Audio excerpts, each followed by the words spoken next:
Bienvenidos a Finca Santa Emilia, otro de los tesoros naturales guardados entre las periferias del municipio de Danlí.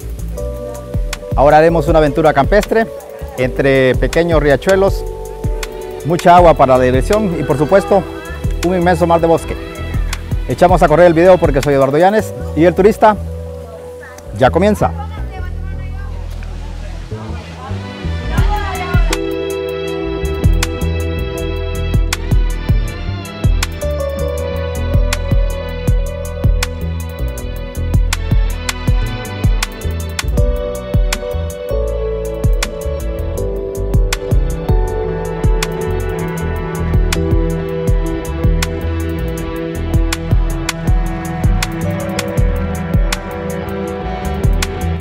Se trata de una interesante franja de exuberante montaña conocida como Reserva de Yapahuís.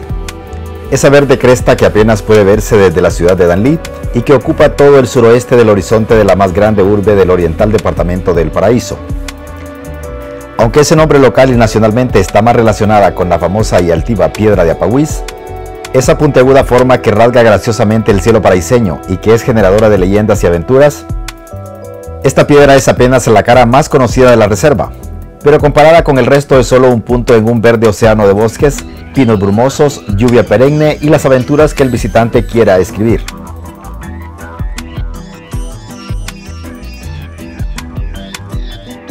Por eso nuestra ruta está dominada por esa cara poco conocida de la Reserva de Yapahuís. Entre esta maraña de bosques se ubica la más antigua finca cafetalera del Paraíso, la Finca Santa Emilia, un paraíso tan viejo como hermoso. Esta parte de la montaña de Yapahuís fue convertida en finca en el año de 1870 y tenía como principales rubros la ganadería y la producción de café. Don Luis Gamero, un ciudadano descendiente de españoles, fue el que soñó este proyecto. Sus sueños no tardaron en realizarse, pues Santa Emilia se convirtió en una gran fuente de ganado que era enviado hasta Guatemala. Pero los vecinos recuerdan más la actividad cafetalera, pues de este lugar salían al menos 2000 quintales de café rumbo a Inglaterra y Alemania. Esta demanda del grano aromático requería de centenares de trabajadores, que en su mayoría vivían en este lugar.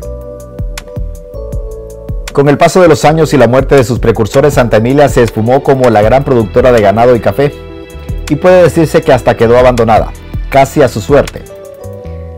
Fue hasta que uno de los herederos se interesó en revivir este pasado de gloria de la finca, pero ya no como área cafetalera y ganadera, sino como un paraíso para el turismo. Desde hace más de una década la reconversión del lugar es más que evidente. Una buena red de senderos lleva a los turistas por sitios encantadores. Los senderos más importantes son la Cueva de Fausto y las cascadas. Como su nombre lo indica, las cascadas es una serie de saltos de agua escondidos en el bosque y se ofrecen generosos a los bañistas con límpidas y refrescantes aguas. Pero llegar hasta estos rincones es divertido y vertiginoso a cada paso. La Cueva de Fausto es el sendero más largo y empinado, pero hacerlo es toda una experiencia. Esta aventura culmina bajo la sombra de una gigantesca roca de cuyas entrañas emana una leyenda que conoceremos más adelante. De la antigua finca Santa Emilia sobrevive la vieja casona de la familia Gamero. Es por ahora un área de acampar o simplemente descansar en sus amplios corredores, sostenidos por vetustos pilares de madera y protegidos del sol y la lluvia por el tradicional techo de teja. Hay además un pequeño museo que recoge las herramientas y equipo de cocina que usaba la familia. Pero también hay espacio para la inventiva, como este novedoso tobogán o deslizador de plástico que lleva directamente a una laguna de fango. Curiosamente no es un invento de la casa, fueron los visitantes los que aprovecharon el clima lluvioso para deslizarse en esta pendiente acelerados por el barro mojado. Y pues hubo que complacerles. También hay 2 circuitos de cable con el único propósito de divertirse, intentando atravesarlos sin caer directamente a la laguna. En la mayoría de casos el resultado es un violento chapuzón en las frías y turbias aguas. Más ágiles que los visitantes son los monos aulladores, quienes dominan a la perfección el arte de desafiar a la gravedad y vivir casi exclusivamente en las altas copas de los árboles. La renovación de la finca gira en torno a estos bellos primates, pues son uno de sus mayores atractivos en la finca. Es momento de internarnos en la historia de este magnífico lugar, en un relato del hombre que, al igual que don Luis Gamero, allá por el año de 1870, soñó con hacer un paraíso de esta increíble montaña. Bien, vayamos a la historia. ¿Qué es en sí Finca Santa Emilia? Finca Santa Emilia pues fue la primera finca de café que hubo en el municipio de Danlí y perteneció a don Luis Gamero Idiáquez. Era un ciudadano de origen español, ¿verdad? Y él pues estableció su residencia aquí en Finca Santa Emilia. Esta casa fue la residencia de don Luis Gamero desde 1908, de 1908 hasta 1952 que él murió. Y durante ese tiempo solo ha tenido ¿cuántos dueños? Bueno, pues don Luis Gamero fue el primer dueño de Finca Santa Emilia y pues le narraba a Extracámaras que él la rentó al Estado, ¿verdad? Y después de algún tiempo de que la tuvo en posesión, pues la compró por 100 pesetas al Ministerio de Agricultura, que era como lo que es ahora es el INA, ¿va? Y luego pues él estableció una finca de café y pues luego pues él se dedicó también a la ganadería. Pues Finca Santa Emilia era como una hacienda en el verano, y porque en el invierno pues él tenía otra propiedad donde llevaba el ganado. Ah, era ganadero aquí. Era ganadero, o sea, don Luis Gamero era ganadero, era minero y era caficultor. Él se dedicaba a esas tres cosas.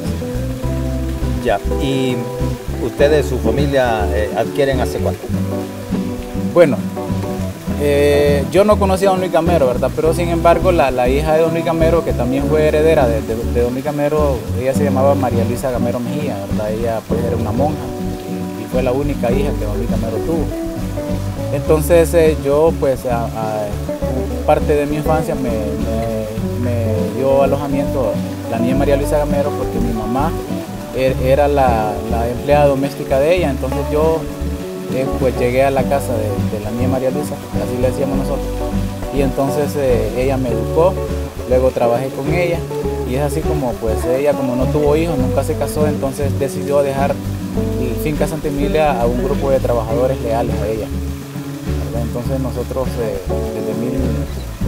ella murió en el 2001, entonces ella nos dejó en herencia esta finca a 3 trabajadores que tuvo.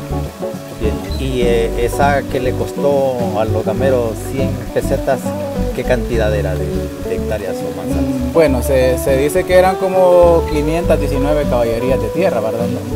Era como, o sea, era más de lo que hoy es Santa Emilia. Lo que pasa es que en ese tiempo don Luis Gamero eran 2 hermanos, entonces entre los 2 hermanos eran los dueños de Finca Santa Emilia, pero Finca Santa Emilia era más que esto. Entonces ellos estaban solteros cuando compraron la propiedad. Luego don Marcial Gamero era el otro hermano, se casó primero, entonces se repartieron de Finca Santa Emilia. Entonces esta parte que todavía se llama Finca Santa Emilia era la parte de don Luis Gamero. La otra parte que él repartió al hermano, eso ya no se llama Finca Santa Emilia porque lo vendieron y cambiaron de nombre el terreno.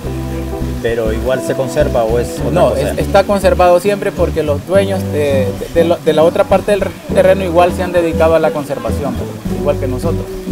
Bien, ¿y a usted cómo le nace la idea de darle vuelta a lo ganadero y al café y pensar en conservar y irse por el lado del turismo rural? Bueno, cuando yo llego aquí ya no hay ganado, ¿verdad? El ganado pues se deshicieron, María Luisa Gamero, la niña María Luisa, ella esta propiedad igual, ella como se fue al convento, entonces ella se despojó de todos sus bienes porque las personas, los curas, las monjas, ellos hacen un voto de pobreza.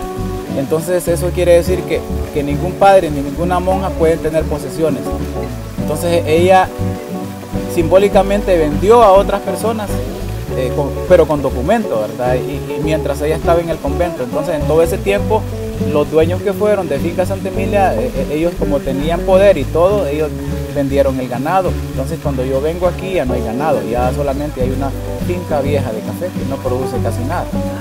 Entonces nosotros pues cuando la niña María Luisa nos legó este lugar, uno de los objetivos principales era la protección, y es lo que estamos haciendo hasta ahora. Estamos protegiendo no solo la flora, también la fauna. Nosotros aquí protegemos muchos animales silvestres que ya están en peligro de extinción. Entonces la razón por qué ahora estamos haciendo turismo es porque, es decir, es una manera de poder estar con la Finca Santa Emilia sin destruirla, estar viviendo de ella sin causarle ningún impacto ecológico al lugar, ¿verdad? Porque la gente que viene aquí es a hacer senderismo, de repente hacen alguna fogata, entonces no vemos ningún impacto en el lugar, ¿verdad? Negativo al ambiente. y la persona también que llega siente que aporta algo para mantener esto. Claro, nosotros eso se lo dijimos al turista. Cada vez que usted paga una entrada, que nosotros cobramos 50 lempiras, que es algo simbólico, y decimos nosotros, ¿verdad? Entonces, diríamos que casi el 30% eso es invertido en la conservación, ¿verdad? Nosotros aquí tenemos 3 personas que son las que se encargan de la vigilancia, ¿verdad? Y entonces a esas personas quien prácticamente les paga es el turista que viene a visitarnos. Es momento de una breve pausa. Al volver seguiremos descubriendo Finca Santa Emilia, en las periferias de la ciudad de Danlí. El turista Honduras en la mochila ya regresa.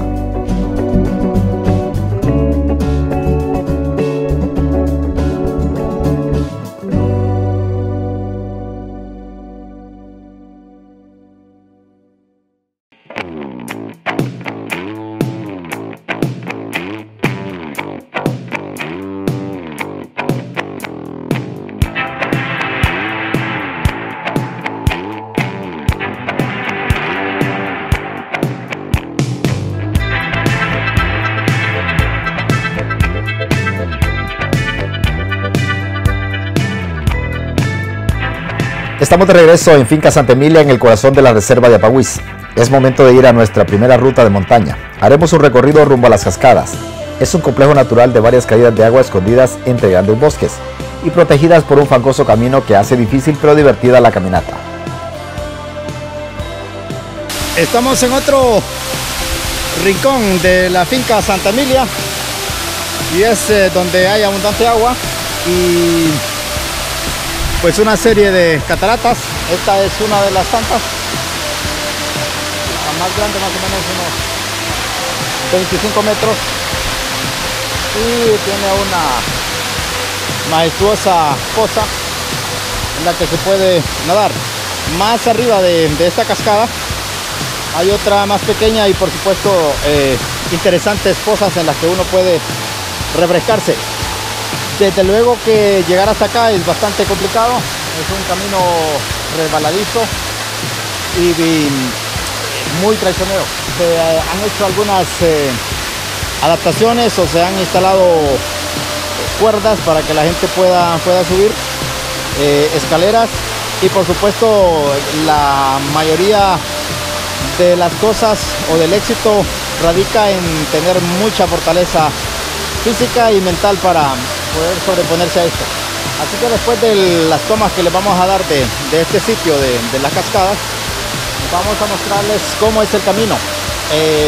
Podrán ver lo que es difícil, pero tampoco es tan peligroso. No se han reportado ningún problema con la gente que viene hasta acá, y hemos encontrado en el camino diferentes personas de diferentes edades, de diferentes pesos, lo que significa que si tomamos un poquito de paciencia, un poco de calma, podemos salir avante de cualquier intento que hagamos. Así que vamos a mostrarles las mejores imágenes de esta caída de agua, y vamos a ver la otra que está más arriba, y veremos ese traicionero camino, que es el que se tiene que hacer tanto para llegar como para salir de este lugar.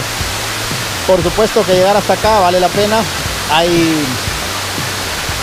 mucha adrenalina, podemos ver selva virgen en ambos lados del riachuelo, y coronar pues la caminata con esta caída. De aquí en más les mostramos cómo llegamos hasta aquí.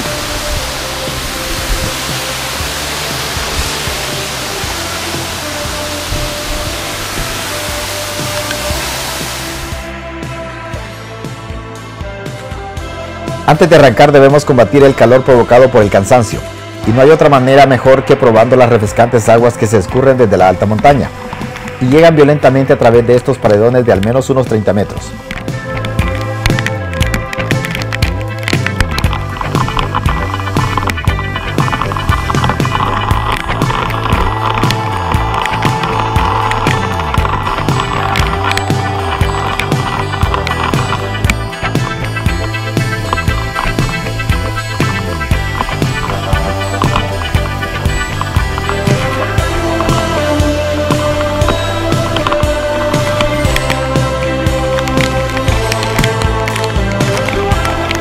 Aunque no se dispone de pozas de gran profundidad, someterse a estos chorros es una manera única de bañarse. Desde luego las aguas son muy frías y por la fuerza con que golpean es todo un desafío mantenerse en pie. Pero hay otro desafío que debemos hacer. Se trata de regresar a la casa por el mismo camino en que llegamos, solo que esta vez se trata de subir, subir y subir. Para mayor seguridad y minimizar el esfuerzo se han instalado cables en los pasos más inclinados y fangosos. Pero sobreponerse a la fatiga y el fango del camino puede tener sus recompensas. Como esta pandilla de monos que nos encontramos justo en la carretera. Son monos aulladores muy abundantes aquí, pero que hace algunos años estuvieron al borde de la extinción. Y tengo algunas anécdotas. Una vez me dice un amigo, así con estas palabras, vos que pareces bruto cuidando esos monos. Me dice, como que sí que te van a pagar por verlos, me dice él, va. y quizás 15 años después, hasta él mismo venía de visita a ver los monos, va. Entonces, cuando yo vine aquí a encontrar un mono, era una odisea tal vez de un día y no se iba a encontrar, porque los monos habían sido perseguidos por los cazadores furtivos. Y la historia que tenemos es que el cazador mataba un venado para él y mataba un mono para el perro. Entonces los monos iban cada día extinguiéndose. Hoy en día pues se han hecho algunos estudios con algunos biólogos o pasantes de la carrera de biología de la Universidad Autónoma, y la información que tenemos es que hay alrededor de 600 monos. Entonces ahí vemos que se han reproducido y yo en ese momento que vine a Santa Emilia nunca vi un mono en esta parte de abajo, y pude usted ver ayer que ya llegan hasta el portón, entonces, como quien dice, vamos a ir a recibir los turistas a la parte de abajo. Sí. ¿Y qué ha logrado usted identificar en el comportamiento, por ejemplo, de qué árboles se alimenta y cosas así, como para usted tener más cuidado a la hora de...? Sí, nosotros ya hemos identificado cuáles son las plantas de las cuales los monos se alimentan. Entonces lo que hacemos es que algunas veces sembramos las plantas y otras pues nacen así de manera silvestre, ¿verdad? Pero si las cuidamos, por eso es que nosotros no tenemos mucha cosecha de café, porque hay exceso de sombra, porque los árboles que están en los cafetales son como parte de la dieta del mono, entonces no podemos cortarlos. Y es por donde ellos también se trasladan. Claro que sí, esa es como la carretera para ellos, ¿verdad? Entonces ahí tienen, como quien dice, la vía de comunicación, y también tienen el alimento, los árboles. Es decir, usted ya no en el rubro de café puede decir que ya no estamos. Sí estamos, pero no estamos meramente como el café no lo estamos cultivando como debería de ser. Por ejemplo, el café necesita más o menos un 40% de sombra, nosotros lo tenemos casi al 100%, entonces no nos produce tanto la planta de café. Pero también es importante para nosotros cuidar el bosque, porque es donde se alimentan los animalitos, ¿no? ¿Y el mono es el animal que más atrae personas acá, o hay otros animales? Hay una gran comunidad de animales silvestres. Solo por decirle algo, tenemos todavía el venado cola blanca, tenemos el chancho de monte, que es el jabalí americano, tenemos el pisote, tenemos el puma, el tigrillo, cuzuco, guatuzas, mapaches, entre animales mamíferos, ¿va? Entonces, pero lo más representativo y lo que con seguridad los turistas ven es el mono aullador, ¿verdad? Porque se puede encontrar en manadas. Y para el que se quiere quedar a dormir acá es fantástico, por lo menos escuchar la arenga de los monos. Sí, yo siempre le digo a la gente, el amanecer en Finca Santa Emilia es muy bonito, y no sé si usted lo pudo notar anoche, ¿verdad? A las 4, entre 4 y 4 y media de la mañana es un gran concierto de monos en toda la montaña, ¿verdad? Entonces los monos son los que despiertan al que se queda acampando aquí en el lugar. Mientras estas pandillas de monos comen una variedad de frutos silvestres, antes de buscar dónde dormir en la inmensidad del bosque disponible, nosotros iremos a una nueva pausa. Al volver los invitamos a recorrer el sendero más largo de la finca Santa Emilia. El turista Honduras en la mochila ya regresa.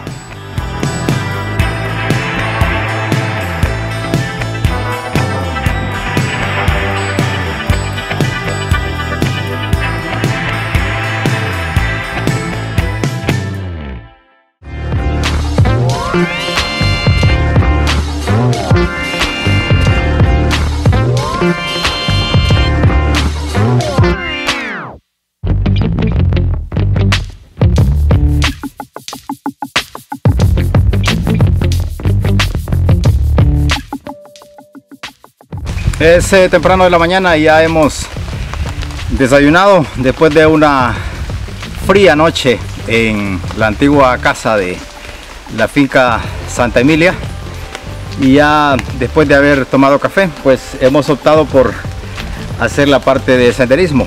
Hay dos grandes opciones, aunque hay más senderos pero más cortos. Los más importantes son el sendero de la Cueva de Fausto y el sendero de las Cascadas. Como su nombre indica, ya lo que se ven son una serie de caídas de agua, y Fausto es un personaje mítico del cual les vamos a ir contando mientras avanzamos, que vivió hace mucho tiempo de manera solitaria. Era casi un ermitaño viviendo en la montaña y usaba la famosa cueva que ahora se llama Cueva de Fausto para dormir. Él caminaba igual que las pandillas de monos que se llevan buscando frutos y comiendo pues lo que la naturaleza ofrece. Hay muchas fuentes de agua, es una zona lluviosa, pues es bosque nublado.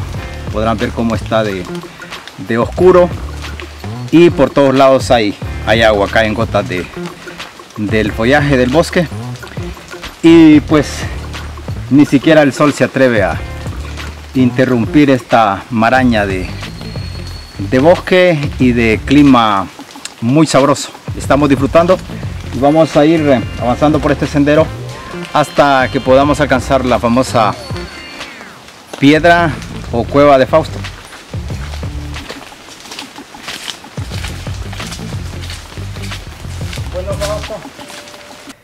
Aunque hay un sendero muy bien demarcado, hay que esforzarse a fondo para mantener el paso y hasta para mantenerse en pie, pues hay grandes pendientes y un traicionero camino. Cabe señalar que el camino es bajo la sombra de gigantescos árboles y con disponibilidad de agua pura de montaña. Bien, seguimos avanzando por este sendero. Todavía no llegamos hasta donde el buen amigo Fausto, pero vamos encontrando cosas interesantes, como por ejemplo la gallina ciega, un animal con mala prensa, porque todo el mundo habla mal de este insecto, pues come las raíces de los sembradíos, especialmente del maíz y los frijoles. Sin embargo, es uno de los animales más beneficiosos para los cultivos, pues su trabajo consiste en literalmente comer raíces podridas y convertirlas en tierra fértil. Si pueden ver en la cámara, este es un ejemplar ya grande y pueden ver toda el saco que tiene, que está lleno pues literalmente de tierra. Pues al expulsarlo como excretas, esto es lo que va abonando la tierra. Pues es la primera ayuda que tuvo el hombre en su dedicación a la agricultura. Fueron estos animales, entre otros, ¿verdad? Los que polinizan también, que abundan, como murciélagos, mariposas. Pero la gallina ciega tomó un papel importante, porque debajo del suelo es la que hace podrir las raíces y bueno, todos los restos de plantas, y convertirlos en humus. No sé si se puede ver en la cámara, está bien equipada con un gran aparato para cortar. Puede cortar madera podrida con esas dos mandíbulas tan fuertes, y que le dan esa forma de un pequeño monstruo. Es un animal muy interesante, y justamente esto habla de lo bien conservada que está la zona del Santa Emilia, porque estos animales aquí se mantienen muy sanos, están muy grandes. Y pues hasta para el personaje que le venía contando don Fausto, que fue quien vivió en esta zona de manera ermitaña, pues aquí conseguía el alimento de toda esta riqueza. Voy a ver si puedo mostrar otra planta interesante como esta. Esta no es la pacaya, ¿verdad? Bueno, la pacaya es una fruta, una planta que se come mucho en Occidente. Estas son los frutos, y pues vive en la parte baja del canopy del bosque. Es en el sotobosque, digamos. Y esta palmera, los que conocen bien, saben la temporada en que echa unas vainas que pueden comerse con huevo frito o asadas.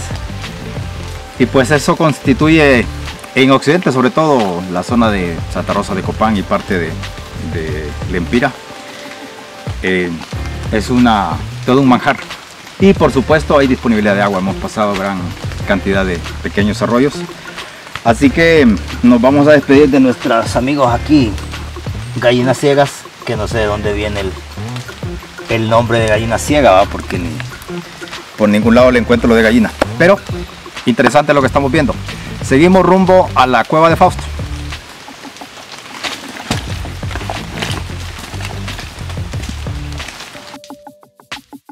Antes de terminar este ascenso, seguiremos conociendo otros rincones de la finca Santa Emilia. Es oportuno conocer esa antigua casa donde los visitantes son recibidos, antes de escoger las actividades que desean hacer. El inmueble por sí solo es una joya, por su estilo y antigüedad. Por sencilla que parezca, es un reflejo de los lujos posibles para los acomodados de hace más de un siglo.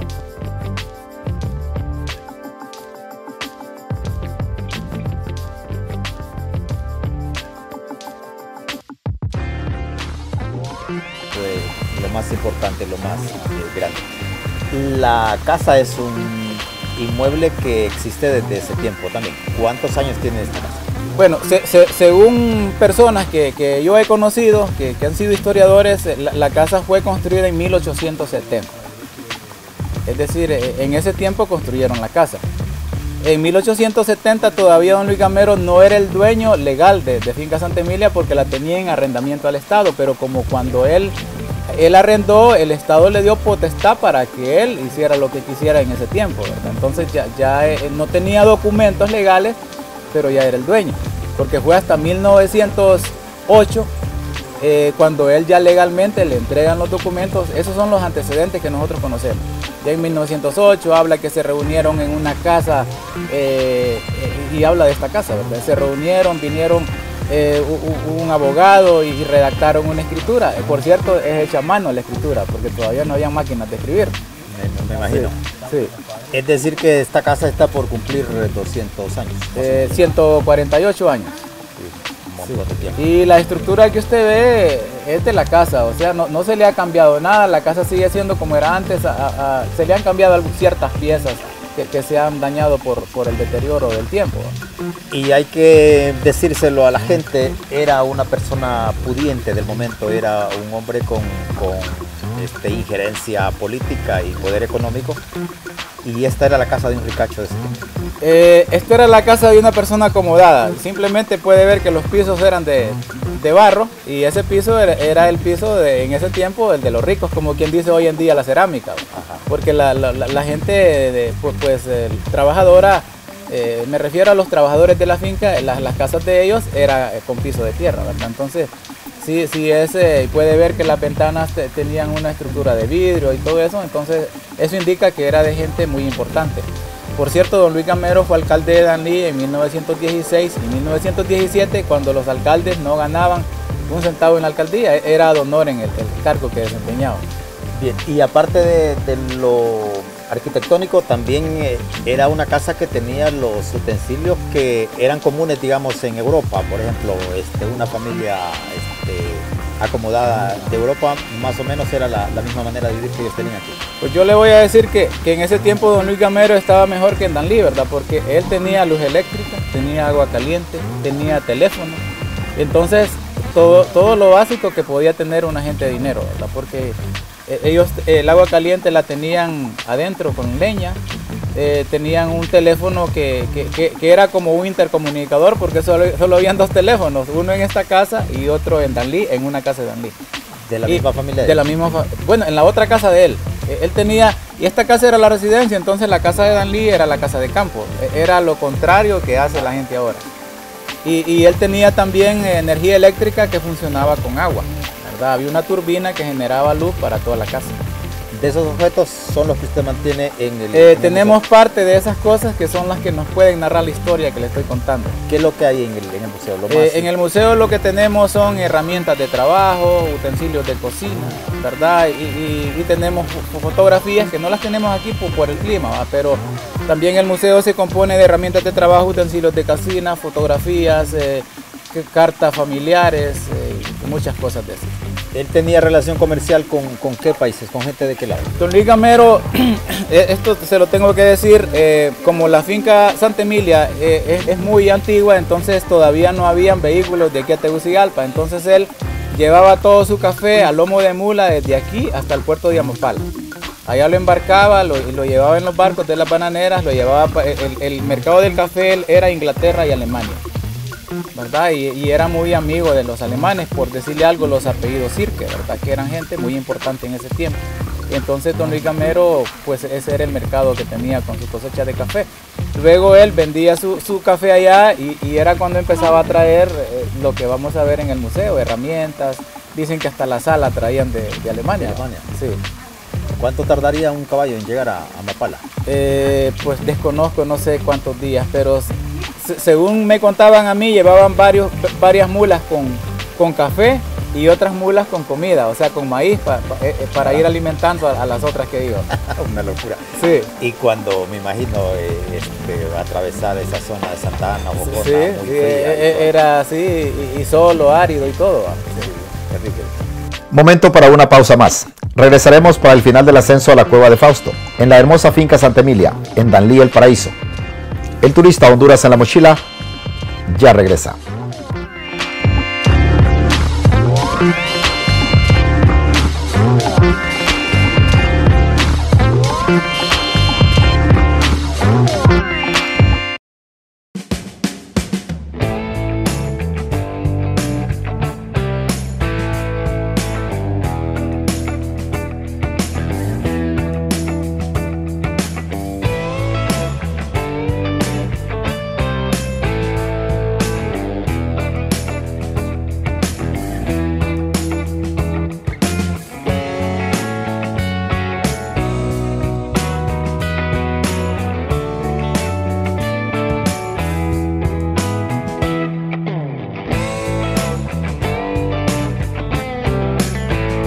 Estamos ya por alcanzar los 1500 metros de altitud sobre el nivel del mar, y a medida vamos ascendiendo pues vamos encontrando una foresta única, troncos de gran tamaño, diversidad de árboles, y siempre escuchando el murmullo de los pájaros, que aunque no los podemos ver, pues por razones obvias es difícil ver aves en el follaje, pero hemos escuchado dragones o trogos, jilgueros y otra cantidad de sonidos que todavía no identificamos. Lo bonito de esto, y que me gusta compartir con mi público, es que en 1870 esto era apenas un área cafetalera. La familia Gamero, de origen español, fue la que se instaló en esta montaña y trajo las primeras fincas de café a Honduras. Se dice que este café de acá era llevado directamente para Alemania. Para ese tiempo la industria y el comercio con Alemania era muy grande. De hecho, todavía quedan en Honduras algunos vestigios de casas comerciales de alemanes, como la Casa Uller, Rosner y otras famosas tiendas comerciales que estaban dispersas por todo el país. Eso era a raíz de que el comercio de Honduras no era con Estados Unidos o con Europa, el resto de Europa, sino que casi exclusivamente con Alemania. Entraban por los diferentes puertos del país mercancías de origen teutón, y por eso es que me llama la atención de cómo en menos de un siglo, o más o menos un siglo de haber sido abandonadas estas fincas y dejarlas a que la naturaleza regrese y haga su trabajo a su manera, hemos alcanzado este nivel de foresta tan enorme.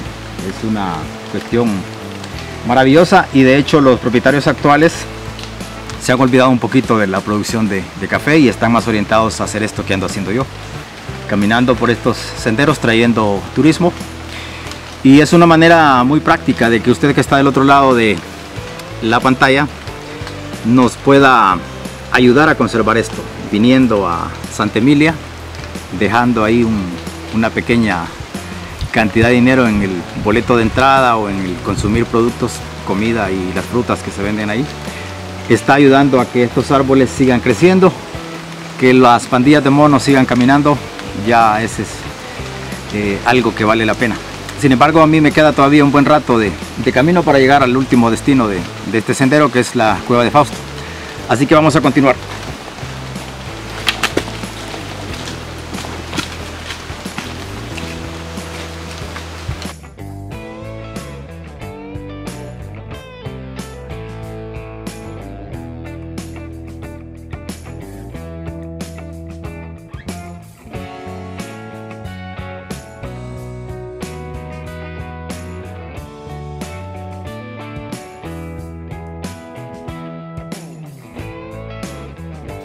Mientras avanzamos hasta la Cueva de Fausto, es momento de conocer las razones del por qué este lugar se llama así. Nuevamente debemos escuchar a los responsables de la finca Santa Emilia. El otro le llamamos el sendero de la Cueva de Fausto, que es un lugar donde hay mucho bosque, ¿verdad? Bosque virgen todavía. Y pues es un lugar donde los dueños de aquí, don Luis Gamero, se iba a esconder. Entonces hemos abierto también ese sendero, que ya también hay mucha gente que lo está visitando. ¿Se iba a esconder de qué? Se iba a esconder de las persecuciones que había en ese tiempo. ¿De la revuelta política? Sí, don Luis Gamero era perseguido político en ese tiempo, entonces si venían a buscarlo a la finca no lo encontraban porque andaba escondido. Él tenía una serie de personas en todo el camino que eran las que le avisaban cuando alguien podía venir a buscarlo. Ya, y él aprendió del famoso Fausto en ese lugar. Sí, yo siempre les digo que Fausto es un personaje mítico, a nadie conoció a Fausto, entonces a don Luis Gamero se lo narraron también, entonces él pues usó la Cueva de Fausto para irse a esconder posteriormente con su familia. Sí, porque Fausto vivía ahí. Fausto era un personaje ermitaño, él no tenía familia y vivía escondido en la selva, se alimentaba de raíces y frutos silvestres. Y tenía agua también. Tenía agua, sí, por un lado de la cueva pasa un riachuelo ahí, ¿verdad? Entonces él tenía todo ahí. Y buen refugio ahí en la piedra. Claro, sí. Es extraño también, ¿verdad? Porque es una piedra en medio del bosque. En medio del bosque, no hay más cuando acuerda usted que llega al lugar, en medio de la montaña. Y a la gente, ¿cuál de los dos senderos le gusta más? ¿Este o el de los chorros? Como usted sabe que a la gente lo que le gusta más es el agua, ¿va? El sendero más visitado es el sendero de los chorros, ¿verdad? Porque es donde hay pozas y la gente pues disfruta bañándose también en las cascadas y todo. Entonces hemos visto que quizás un 80% de las personas que vienen, un 20% son los que hacen el otro recorrido. Los detalles de este mítico personaje que hizo de esta selva su morada nos motiva a apurar el paso y alcanzar esa cueva muy a pesar del cansancio. Ya hemos alcanzado los 1500 metros de altitud y la bruma lo envuelve todo, dando la apariencia de que está por anochecer en pleno meridiano. Más o menos 1 hora y media hemos hecho de camino por este sendero. Obviamente nos hemos venido deteniendo en los lugares más interesantes y tomando agua de la que baja de la montaña, de esa agua que se va escurriendo hasta la parte baja del valle. Y pues ya llegamos a donde teníamos que llegar. Aquí termina el sendero, la famosa Cueva de Fausto. Es en realidad una gigantesca piedra que en las orillas tiene espacios abiertos donde se puede acampar. Y pues la historia de Fausto, porque no es leyenda, Fausto es una historia, tiene mucha razón de haber escogido este lugar. Lo interesante de esto es que en medio de tanto bosque el patrón se rompe y aparece una roca gigante como en esta que estoy. Y pues hay mucho espacio como para hacer una cama con hojas o con paja. Y por la parte de atrás hay un pequeño túnel todavía más encerrado por el tema del viento y del frío. Debe ser muy frío porque nosotros dormimos en la casa y sufrimos anoche bastante con el tema del frío. Pero aquí que estamos un poquito más alto, no sé si hay más frío y es todo bosque nublado, así que permanentemente hay agua, esa conocida como lluvia vertical, que es el agua que despide siempre las zonas de bosque nuboso o de bosque nublado, bosque húmedo. Entonces, por esos factores debe ser bastante frío la noche. Sin embargo, el humano es un ser que se adapta a la mayoría de situaciones ambientales, y Fausto pues aquí tenía todo: la comida en la montaña entre frutas y raíces, el agua muy cercana en la última quebrada que atravesamos y un buen refugio aquí como para pasar las noches.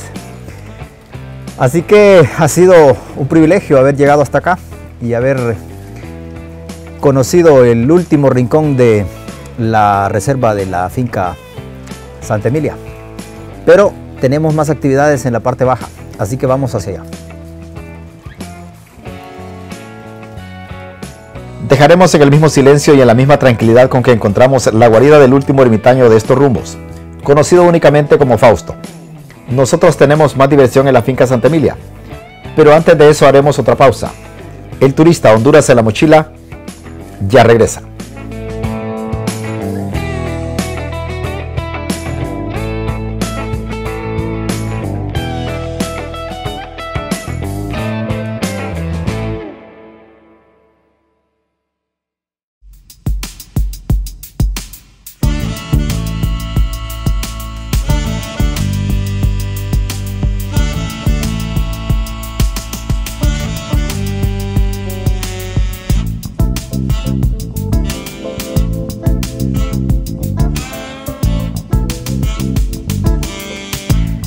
Estamos de regreso con el turista Honduras en la mochila.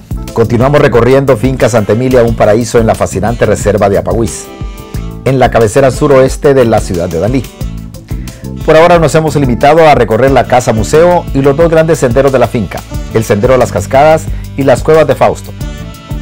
Pero nos falta aún ver los atractivos artificiales y únicos de Santa Emilia para los visitantes, especialmente los jóvenes. Aquí literalmente se puede jugar con lodo. Bien, y los últimos atractivos que usted ha incorporado, ¿cuáles son y cómo han nacido esas ideas? Bueno, pues algo que nosotros estamos implementando ahora son ideas de la misma gente que viene, ¿verdad? Por ejemplo, el tobogán, nosotros vimos que los turistas se venían a deslizar ahí en el lodo, ¿verdad? Entonces, pero en verano, como yo no había lodo, entonces tuvimos que implementar algo, ¿verdad? Entonces fue cuando hicimos el famoso tobogán, que fue más que poner un plástico y al fondo una laguna de lodo, porque eso es lo que le gusta al turista, enlodarse, ¿verdad? ¿Eso existe desde cuándo? Desde Semana Santa, antes de Semana Santa. Por lo menos la muchachada, los eso quien lo viven son los jóvenes, a ellos les encanta, ahí se la pueden pasar todo el día, va deslizándose. Y hay una serie de cables allá sobre la laguna. Tenemos 3 juegos para entretener a los turistas. Uno es el tobogán en lodo, así le llamamos nosotros. El otro es la bailarina, que son 2 cables que están sobre una laguna y los jóvenes ahí se están también pasándose. Y le pusimos la bailarina porque la gente va como bailando. Y tenemos ya últimamente pues un mini canopy. Y eso lo hicimos como para ir preparando a la gente para ver si a futuro podemos tener ya un canopy más largo. Gracias a estas diversiones que nacen justamente de los visitantes, el turismo poco a poco aumenta en la finca. Lo que, si bien es cierto, es buena noticia para la vida natural del lugar y sus propietarios, también es un gran desafío. Por eso ellos ya sueñan con el futuro cercano. ¿Y cómo se mira usted en unos cuantos años, 10 años, 20 años? ¿Cómo ve usted? ¿Cómo visualiza? Mire, como nosotros ya vimos que Danlí pues es un lugar donde hay bastante déficit de lugares donde puedan ir a divertirse las familias, nosotros de aquí a unos 10 años pues nos vemos con un hotel de montaña, ¿no? Ya para dar otras comodidades, porque de repente ahorita la gente que viene a acampar son jóvenes, pero ya digamos hay personas que nos están pidiendo quizás rentar una cabaña, ¿verdad? Entonces estamos viendo a ver si pues a corto tiempo podemos tener de repente unas 2 cabañas y luego por qué no aumentar más, ¿verdad? Según la necesidad de los turistas. Si esta naturaleza tan diversa en animales y bosques le encanta tanto como a nosotros, y le gustaría ser parte de quienes patrocinan su conservación, basta con que un fin de semana decida venir a disfrutar de una fascinante aventura, y mientras se divierte al máximo estará aportando un granito de arena, para que este océano de encanto se mantenga tal como hasta ahora.